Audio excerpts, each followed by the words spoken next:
মির্জা ফখরুল এবং তার আশেপাশে কতগুলো কুত্তার বাচ্চা হায়না হারামজাদা বসে আছে। এই বেটা পকেট মাই হারামজাদা, তুই চাঁদাবাজি করতে শুয়ারের বাচ্চা শান্তিনগর বাজারে গিয়ে মাছের আড়তে ঢুকে শান্তিনগর বাজার থেকে চাঁদাবাজি কইরা তুই মাছ নিছিস ওইখান থেকে। জলে রে জলে আগুন জ্বলে, কাগল আগুন জ্বলে, কিছু মানুষের আগুন জ্বলে। যারা ঘুম থেকে উঠে প্রফেসর ডক্টর মোহাম্মদ ইউনূস সাহেবের বদনাম ছড়ান, যারা ঘুম থেকে উঠে বলে ইউনূস সাহেব ক্ষমতা ছাড়বো না, আমরা শুনছি উনি তো গ্রামীণ ফোনের ক্ষমতাও ছাড়েন নাই, বলে কি জোর করে থাকার একটা অভ্যাস আছে, কিন্তু তা করে এখন জ্বলবো। এই খবরটা শুই না, খবরটা অলরেডি হয়তো আপনারা পাওয়া গেছেন। আমি একটু আগে দেখলাম ইউনূস স্যারকে বিমস্টেকের নেক্সট চেয়ারম্যান বানানো হচ্ছে। বিএনপির ফজলুর রহমান বলে এই দেশ স্বাধীন করেছে এবং স্বাধীন করে আপনাদেরকে মাফ করে দিয়েছেন বলেই আপনারা বেঁচে আছেন। কত বড় দুঃসাহস, কত বড় ধৃষ্টতা! যেই বক্তব্য শেখ হাসিনা দিয়েছে, যেই বক্তব্য কাউয়া কাদের দিয়েছে, সেই একই বক্তব্য বিএনপির চেয়ারপারসনের উপদেষ্টা ফজলুর রহমান দিয়ে বলছে দেশটা স্বাধীন করে আপনাদেরকে মাফ করে দিয়েছে। কাদেরকে? তৌহিদি জনতাকে। কাদেরকে? জামাত শিবিরকে। কাদেরকে? তাবলিগকে। কাদেরকে? ইসলাম প্রিয় নাগরিকদেরকে। এই ধরনের বক্তব্য দিয়ে বাংলাদেশ থেকে পালিয়ে গিয়েছে শেখ হাসিনা, আর বিএনপির কাউয়া কাদের এখন নতুনে রূপান্তরিত হচ্ছে আজকের এই ফজলুর রহমান। দর্শক, বিএনপি নেতা ফজলুর রহমান ও মির্জা ফখরুল ডক্টর মোহাম্মদ ইউনূসের বিরুদ্ধে গোপনে চক্রান্ত করছে। তারা ডক্টর ইউনূসকে দ্রুত নির্বাচন দেওয়ার জন্য বিভিন্নভাবে চাপ প্রয়োগ করছেন। এবার মির্জা ফখরুল এবং ফজলুর রহমানকে কঠিন ধুলাই করলেন জ্যাকব মিল্টন ও ডক্টর ফয়জুল করিম। এবং অন্যদিকে খুশির সংবাদ হলো ডক্টর মোহাম্মদ ইউনূস দক্ষিণ এশিয়ার বিমস্টেকের চেয়ারম্যান হতে যাচ্ছেন। তিনি কখন কিভাবে এই বিমস্টেকের চেয়ারম্যান হবেন তা এই ভিডিওটির মাধ্যমে আপনারা জানতে পারবেন। দর্শক, আজকের এই ভিডিওটি খুবই গুরুত্বপূর্ণ হতে চলেছে, তাই ভিডিওটি না টেনে একটি লাইক দিয়ে দেখতে থাকুন সম্পূর্ণ ভিডিওটি। আর চ্যানেলে নতুন দর্শক হয়ে থাকলে চ্যানেলটি সাবস্ক্রাইব করে পাশে থাকা বেল আইকনটি বাজিয়ে রাখুন পরবর্তী আপডেট পাওয়ার জন্য। চলুন ভিডিওটি শুরু করা যাক। মির্জা ফখরুল এবং তার আশেপাশে কতগুলো কুত্তার বাচ্চা হায়না হারামজাদা বসে আছে। এই বেটা পকেট মাই হারামজাদা, তুই চাঁদাবাজি করতে শুয়ারের বাচ্চা শান্তিনগর বাজারে গিয়ে মাছের আড়তে ঢুকে শান্তিনগর বাজার থেকে চাঁদাবাজি কইরা তুই মাছ নিছিস ওইখান থেকে শুয়ারের বাচ্চা। তুই কার কথা বলতেছিস? বেগম জিয়াকে ডেমোরাইজ করেছে, বেগম জিয়াকে অসম্মান করেছে, বেগম জিয়াকে চুরির দায়ে হাজতে ঢুকিয়েছে। আজকে সেই কুত্তার বাচ্চা বিএনপি নিজের নেত্রী কষ্টের কথা তারা ভুলে গেছে, নিজের নেত্রীকে মৃতপ্রায় করে রেখেছে, সেটাকে তারা ভুলে গেছে। আজকের বিএনপি ভারতের এই আহ্বানে সাড়া দিয়েছে। কি সাড়া দিয়েছে? আসো তোমাকে লেন্দুক দর্জি বানাবো। বিএনপির ভিতরে ভারতীয় চাকর আমির খসরু মাহমুদ এবং পাশে, আমি এই ভদ্রলোককে চিনি না, তার নাম সম্পর্কে আমার খুব একটা ধারণা নাই, ববি হাজ্জাজ, আমি জানি না ওনাকে, ওনার সম্পর্কে ভালো বা খারাপ বলার মতো কোনো তথ্য আমার কাছে নাই। এখন দর্শকবৃন্দ, বাংলাদেশে ভারতের গুরুত্ব এতটাই বেশি, রাজনীতিবিদরা এখন প্ল্যান করছে বাংলাদেশে একটা মন্ত্রণালয় ওপেন করবে, যে মন্ত্রণালয়টার নাম হবে ইন্ডিয়ান মিনিস্ট্রি, এবং পাশে বসে আছে আমির খসরু মাহমুদ, যোগ্য জায়গায় বসে আছে। এবং সেই কথাটা শোনার পরে আমির খসরু মাহমুদ একটু মিচকি হেসে এটাকে সায় দিলেন যে ভারতের সাথে আমাদের সম্পর্ক মধুর। অর্থাৎ আপনাদের মনে আছে আব্দুল মোমেনের কথা, ভারতের সাথে আমাদের সম্পর্ক স্বামী স্ত্রীর মতো। আপনাদের ওই কথা মনে আছে? ভারত আর আমরা রক্তের বন্ধনে আবদ্ধ। হাসান মাহমুদ মনে আছে? তারপরে ওবায়দুল কাদের, এদের কথা মনে আছে? ভারতের সাথে আমাদের সম্পর্ক এত গভীর। এখন রাজনৈতিক আলোচনা হচ্ছে যে ভারতের একটা মিনিস্ট্রি, আমাদের মন্ত্রণালয়টার নাম হবে ভারতীয় মন্ত্রণালয়। দর্শকবৃন্দ, আমি প্রসঙ্গটা পাশ কাটিয়ে গেলাম। তো অ্যান্টোনিও গুটেরেস উনি চলে যাওয়ার পরে একটা জিনিসে সবার মুখে কতগুলো লম্বা লম্বা জোক তৈরি হয়েছে। নির্বাচন চাই, নির্বাচন চাই, নির্বাচন চাই। যারা গত 17 বছরে নির্বাচনের নামে প্রহসন করেছে, কোনদিন বলতে পারে না হাসিনার সামনে গিয়ে দাঁড়িয়ে নির্বাচন চাই, আগে নির্বাচন দিতে হবে, এখন নির্বাচন দিতে হবে, আজ নির্বাচন চাই, জুন মাসে নির্বাচন চাই, এ ধরনের কথা কেউ বলতে পারে না। এখন মির্জা ফখরুল নির্বাচন চায়, আমির খসরু মাহমুদ নির্বাচন চায়, বিএনপি নির্বাচন চায়, সবাই নির্বাচন চায়। এখন এই নির্বাচনের প্রেসক্রিপশনটা কার? দর্শকবৃন্দ, এই নির্বাচনের প্রেসক্রিপশনটা কার? আপনার মনে আছে আমি যখন টকশো গুলো করতাম, আমি বলতাম হাসিনার গভর্নমেন্ট অর্থাৎ আওয়ামী লীগ গভর্নমেন্ট যদি বাংলাদেশে ফল করে সবচেয়ে ক্ষতিগ্রস্ত হবে একটা দেশ, সবচেয়ে ক্ষতিগ্রস্ত হবে একটা দেশ। আমার ভাই বোনেরা, আমার দর্শক বৃন্দ, আপনাদের এই কথাটা মনে আছে যে সবচেয়ে ক্ষতিগ্রস্ত হবে হাসিনা শেখ, হাসিনা শেখ হবে দ্বিতীয় ক্ষতিগ্রস্ত, সবচেয়ে বেশি ক্ষতিগ্রস্ত হবে ভারত। আপনাদের আমার কথাটা মনে আছে?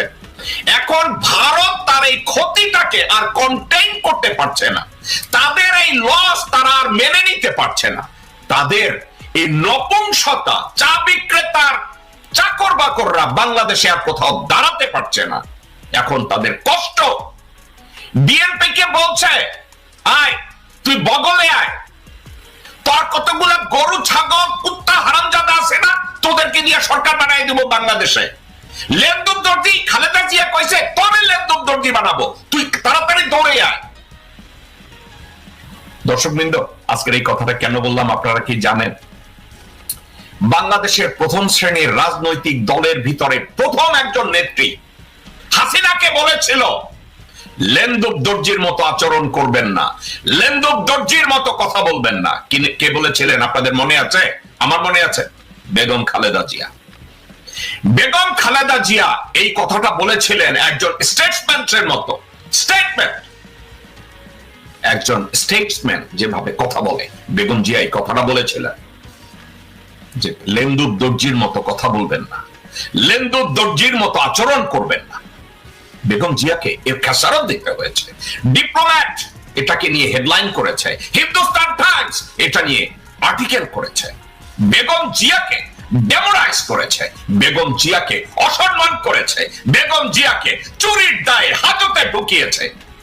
আজকে সেই কুত্তার বাচ্চা বিএনপি নিজের নেত্রী কষ্টের কথা তারা ভুলে গেছে, নিজের নেত্রীকে মৃতপ্রায় করে রেখেছে সেটাকে তারা ভুলে গেছে। আজকের বিএনপি ভারতের এই আহ্বানে সাড়া দিয়েছে। কি সাড়া দিয়েছে? আসো তোমাকে লেন্দুক দর্জি বানাবো।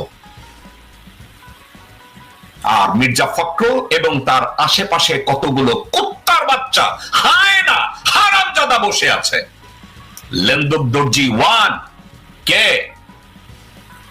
মির্জা ফখরুল। লেন্দুক দর্জি 2 আব্দুল আউয়াল মিন্টু। লেন্দুক দর্জি 3 আমির খসরু মাহমুদ। লেন্দুক দর্জি 4 মির্জা আব্বাস। লেন্দুক দর্জি 5 ইকবাল হোসেন টুকু। লেন্দুক দর্জি 6 সামাও বায়েদ। লেন্দুক দর্জি 7 সালাউদ্দিন। আপনাদের কারো সন্দেহ আছে? ভারত থেকে ট্রেনিং নিয়ে এসেছে, র তাকে তৈরি করে দিয়েছে। বুঝেছেন? এদেরকে দিয়ে বিএনপি এখন লেন্দুক দর্জি সরকার গঠন করবে। হয়তো বেগম জিয়াকে তাদের দরকার নাই, তারেক জিয়াকে তাদের দরকার নাই। কেন দরকার নাই? বেগম জিয়া তো ভারতের আধিপত্যবাদ এবং আগ্রাসন মেনে নেবে না। তো জানাব তারেক রহমান, তার শরীরে তো জিয়ার রক্ত, ওই রক্ত তো ভারতের আধিপত্যবাদ এবং আগ্রাসন মেনে নেওয়ার কথা না। Therefore, বেগম জিয়া দেশে ছিল, তাকে বাইরে জোর করে পাঠাও। তারেক রহমানের মামলাগুলো ঝুলায় রাখো, সে যাতে দেশে না আসে। আর মির্জা ফখরুল ভাষণ দিতে গিয়ে বলবে শেখ মুজিবুর রহমান আমাদের নেতা ছিল না। এ হচ্ছে বিএনপি। দর্শকবৃন্দ, তো সর্বসাকল্যে গিয়ে তারা নির্বাচন প্রেসক্রিপশন। আজকের একটা কথা আমি আপনাদেরকে বলে রাখি, সত্যিকার অর্থে বাংলাদেশে এখন যারা নির্বাচনের প্রপোনেন্ট, যারা নির্বাচন চায়, যারা নির্বাচনের জন্য গলা শুকায়, তাদের টার্গেট জনগণের কল্যাণ না, তাদের টার্গেট দেশের উন্নয়ন না, তাদের টার্গেট বাংলাদেশের স্থায়িত্ব না, তাদের টার্গেট একটা, one and only target, doctor Yunus খেদাও আর ভারত বাঁচাও। দর্শকবৃন্দ, ঠিকই শুনেছেন, তাদের টার্গেট একটা, ডক্টর মোহাম্মদ ইউনূসকে খেদাও আর ভারতকে বাঁচাও। ভারত মরে যাচ্ছে, ডক্টর মোহাম্মদ ইউনূসের হাত এত লম্বা, 55,000 বর্গ মাইলের বাইরে গিয়ে ভারতের টুটিটা চেপে ধরছে ডক্টর মোহাম্মদ ইউনূস। কোনো কাজ হচ্ছে না যে বাংলাদেশের মুসলমানরা রোজার মাসে শুধু হিন্দু চাটে, খালি চাটে না, এবার ডক্টর মোহাম্মদ ইউনূসের হাত খান ওদের টুটি পর্যন্ত গিয়ে পৌঁছে। ওই টুটি পর্যন্ত পৌঁছায় ভারত যত ব্যথা পায়, মির্জা ফখরুল তত চিল্লায়। ভারত যত ব্যথা পায়, আমির খসরু তত চিল্লায়। ভারত যত কষ্টে থাকে, বিএনপি নেতৃবৃন্দের মুখের দিকে তাকায় দেখেন, আহারে মরে যাচ্ছে। নির্বাচন, আসল কথা কি? কথা একটা, ইউনূস খেদাও, ভারত বাঁচাও। শেখ হাসিনা দিয়েছে যেই বক্তব্য কাউয়া কাদের দিয়েছে, সেই একই বক্তব্য বিএনপির চেয়ারপারসনের উপদেষ্টা ফজলুর রহমান দিয়ে বলছে দেশটা স্বাধীন করে আপনাদেরকে মাফ করে দিয়েছে। কাদেরকে? তৌহিদি জনতাকে। কাদেরকে? জামাত শিবিরকে। কাদেরকে? তাবলিগকে। কাদেরকে? ইসলাম প্রিয় নাগরিকদেরকে। এই ধরনের বক্তব্য দিয়ে বাংলাদেশ থেকে পালিয়ে গিয়েছে শেখ হাসিনা, আর বিএনপির কাউয়া কাদের এখন নতুন রূপান্তরিত হচ্ছে আজকের এই ফজলুর রহমান সাহেব। এই ফজলুর রহমান সাহেব এখন ভয় পায় বাংলাদেশের জাতীয়তাবাদী ইসলামী মূল্যবোধের শক্তিকে। ফজলুর রহমান সাহেব এখন ভয় পায় ইসলামী মূল্যবোধের শক্তিকে, এবং এই ফজলুর রহমান সাহেব এখন পার্শ্ববর্তী দেশ ভারতের কথা মতো বাংলাদেশকে আজকের তলানিতে নেওয়ার জন্য, আওয়ামী লীগকে পুনর্বাসন করার জন্যই বিএনপির ছাতা ব্যবহার করে আজকের বিএনপিকে তলানিতে নিয়ে যাচ্ছে, ডুবিয়ে দিচ্ছে। যেটা বিএনপির কারো যদি এখন হুঁশ না আসে, তাহলে এই বিএনপির আগামী দিনের রাজনীতি প্রশ্নবিদ্ধ হবে। আজকের এই ফজলুর রহমান সাহেব বারবার বাংলাদেশের স্বাধীনতার পক্ষের বিপক্ষের শক্তি আবার দাঁড় করানো শুরু করেছে। নিশ্চয়ই জনতা আপনাদের মনে আছে সেই 5ই আগস্টের কথা। শেখ হাসিনা যখন পালিয়ে গিয়েছে, পালানোর আগে একটা শব্দ চয়ন করেছিল, রাজাকার বলে গালি দিয়েছিল। সেই রাজাকারের বাচ্চা গালি দেওয়ার কারণে শেখ হাসিনাকে বাংলার জনতা কিন্তু তাড়িয়ে দিয়েছে। আজও সেই শেখ হাসিনার মতো করে ফজলুর রহমান তার সন্তানের ভূমিকা পালন করছে, তার ভাইয়ের ভূমিকা পালন করছে, তার পরিবারের ভূমিকা পালন করছে। এখন তিনি আবার বাংলাদেশের মানুষদেরকে বিভাজন তৈরি করছে। উনি নাকি দেশটা স্বাধীন করে দিয়েছে। কে বলেছে আপনি স্বাধীন করে দিয়েছেন? কে বলেছে আমার দেশকে আপনি মুক্ত করে দিয়েছেন? কে বলেছে আপনাকে বাংলাদেশের মানুষকে আমরা আপনার কারণে বেঁচে আছি? এত বড় দৃশ্যতা আপনি কোত্থেকে দেখান? বাংলার জনগণ বাংলার জনগণের আধিপত্য নিয়ে বেঁচে আছে। তারা পাকিস্তানের কাছ থেকে মুক্ত হয়ে এদেশে কোনো আধিপত্যবাদকে প্রশ্রয় দিবে না, তারপরে নিজ দায়িত্বে বেঁচে আছে। যার কর্ম তার, সেভাবেই তারা বেঁচে আছে। আমার রাজনীতি আমার, আপনার রাজনীতি আমার। আপনার কত বড় দৃশ্যতা! আপনি বাংলাদেশের মানুষকে এখন আবার স্বাধীনতার সেই সকল চেতনা বিক্রি করে তারপরে দেশকে বৈষম্য তৈরি করতে চান। ফজলুর রহমান সাহেব, আপনার এই সকল চটকদারি, শয়তানি, এই সকল মানুষকে বিভাজন করার অপরাজনীতি, সেটাই দেশের জনগণ কোনোদিন গ্রহণ করবে না। সে কারণেই আপনি বলছেন যে আপনাকে কেন এখন মানুষ জুতা নিক্ষেপ করে, বোঝেন না?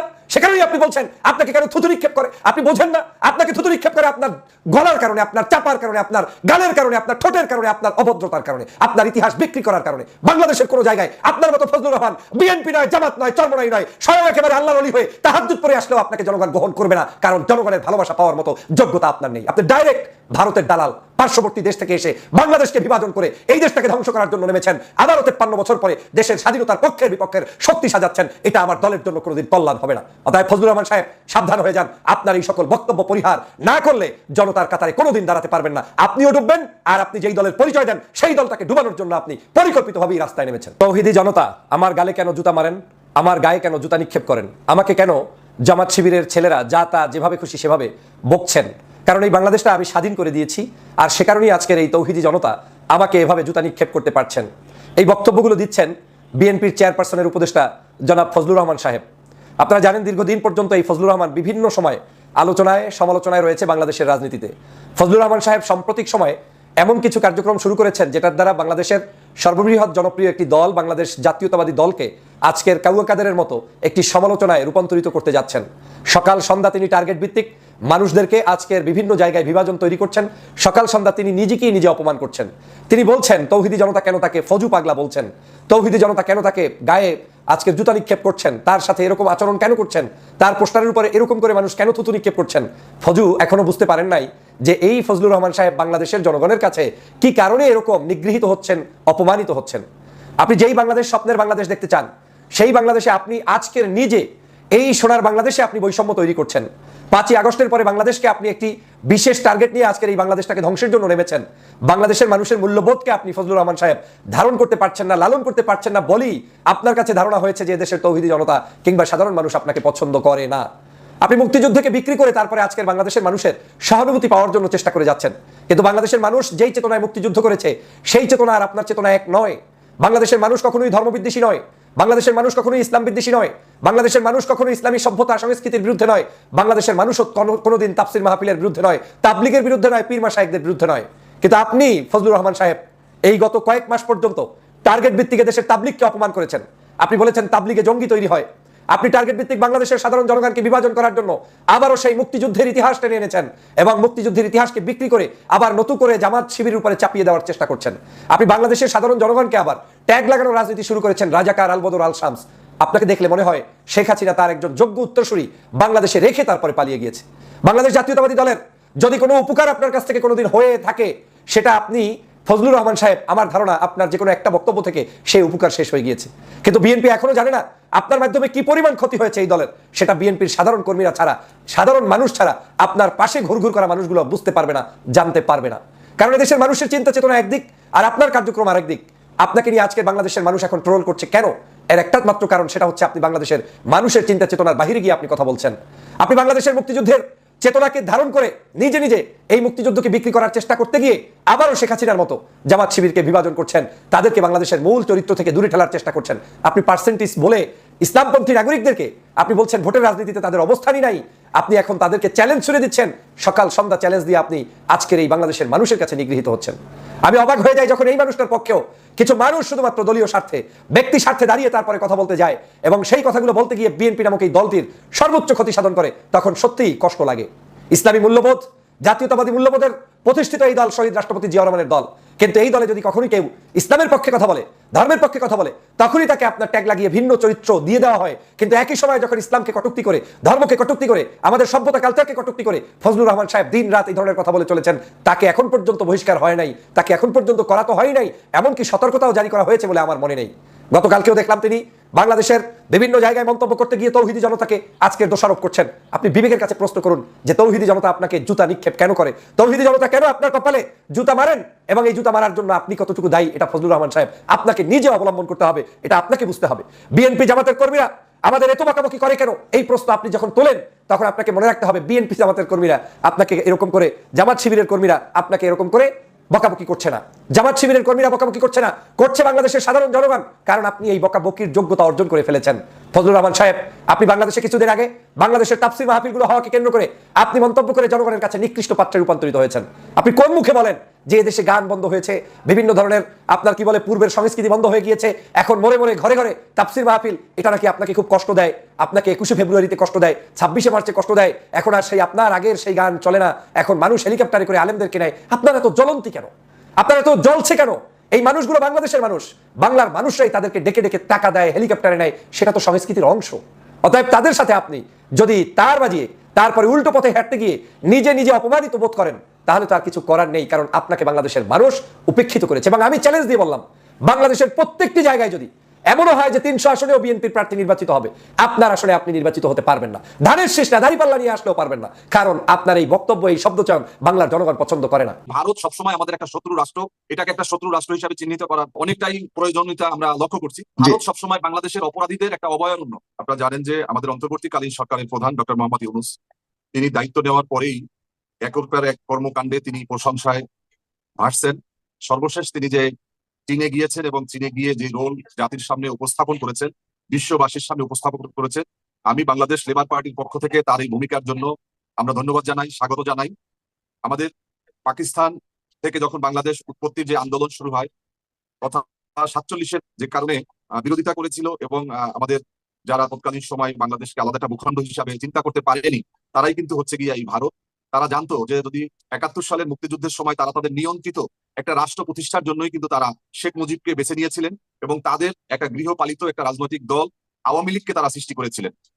তো আজকে আপনারা দেখেছেন যে আমাদের যে সীমান্ত, তারা একের পরে কিন্তু আমাদের সীমান্ত হত্যা ঘটাচ্ছে, আমাদের এখানে আগ্রাসনের মাধ্যমে তারা পুতুল সরকার সৃষ্টি করে, রাজনৈতিক আগ্রাসন থেকে শুরু করে তারা এখানে একটা কায়েমি স্বার্থবাদী গোষ্ঠী তৈরি করে তাদের স্বার্থ হাসিলের জন্য এই বিগত এই 53টি বছর, বলবো পুরোটা বলা যাবে না, এখানে শহীদ রাষ্ট্রপতি জিয়াউর রহমান থেকে শুরু করে ভারতের আগ্রাসনের বিরুদ্ধে রুখে দাঁড়ানোর চেষ্টা অনেক সরকার করেছে, কিন্তু তারা কিন্তু এই আওয়ামী লীগ নামক দলটিকে দিয়েই তারা এই তাদের সমস্ত অপকর্মগুলো ইতিমধ্যে করেছে। কিন্তু ডক্টর মোহাম্মদ ইউনূস আসার পরে তিনি যেভাবে হুঙ্কার দিয়েছেন, তিনি যেভাবে বিশ্ববাসীর সামনে বাংলাদেশকে একটি স্বাধীন সার্বভৌম এবং আমাদের যে সার্বভৌমত্বকে সংহত করার জন্য এবং সুসংহত রাখার জন্য যে প্রচেষ্টাগুলো চালিয়ে যাচ্ছে, এটা প্রশংসার দাবিদার। তিনি যেই কথা বলেছেন যৌক্তিক এবং এটা আমাদের সংবিধানের সাথে সম্পূর্ণ সাংঘর্ষিক নয়, কারণ হচ্ছে আমাদের সংবিধানে রয়েছে যেই সমস্ত রাষ্ট্র স্বাধীনতার জন্য যারা আন্দোলন করবে তাদের পাশে বাংলাদেশ রাষ্ট্র হিসেবে তাদের পাশে দাঁড়াবে। আপনি জানেন যে আমাদের 7 সিস্টারের দেশ যেই অঞ্চলগুলো রয়েছে সেখানে স্বাধীনতাকামী গোষ্ঠীগুলো যুগের পর যুগ তারা কিন্তু আন্দোলন সংগ্রাম করছে, তারা স্বাধীনভাবে তারা আলাদাভাবে তারা স্বাধীন হতে চায়। কিন্তু ডক্টর মোহাম্মদ ইউনূসের যে বক্তব্যটি তিনি বলেছেন যে আমরা একটা সুবিধাজনক জায়গায় আছি এবং আমাদের 7 সিস্টারে তাদের কোনো সমুদ্র পথ নেই এবং তারা এইটাকে যদি আমাদের সাথে সুসম্পর্ক রাখে তাহলে আমরা এটাকে তার ব্যবহার করতে পারে।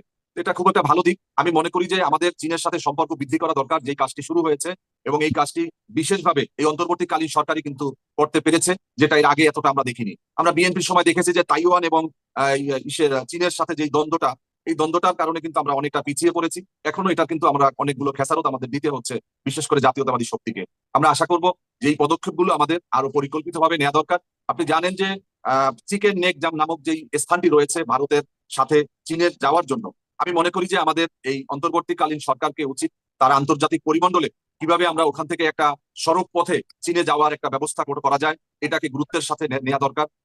আপনি দেখেছেন যে ইন্ডিয়া টুডের সাথে একটা সাক্ষাৎকার অনুষ্ঠানে ডেইলি স্টারের সম্পাদক মাহফুজ আনাম, এই দিল্লি স্টার নামে পরিচিত, ইতিমধ্যে ছাত্র জনতার আন্দোলনের পরে সবাই ডেইলি স্টারকে দিল্লি স্টার নামে চিনে। এদের কাজই হচ্ছে ভারতের স্বার্থ রক্ষা করা এবং তাদের এখানে যে সমস্ত দালাল গোষ্ঠী ফ্যাসিবাদী শক্তি হাসিনা এবং তার দোসরদেরকে নিরঙ্কুশ ভাবে তুলে ধরা হচ্ছে এই দিল্লি স্টারের কাজ।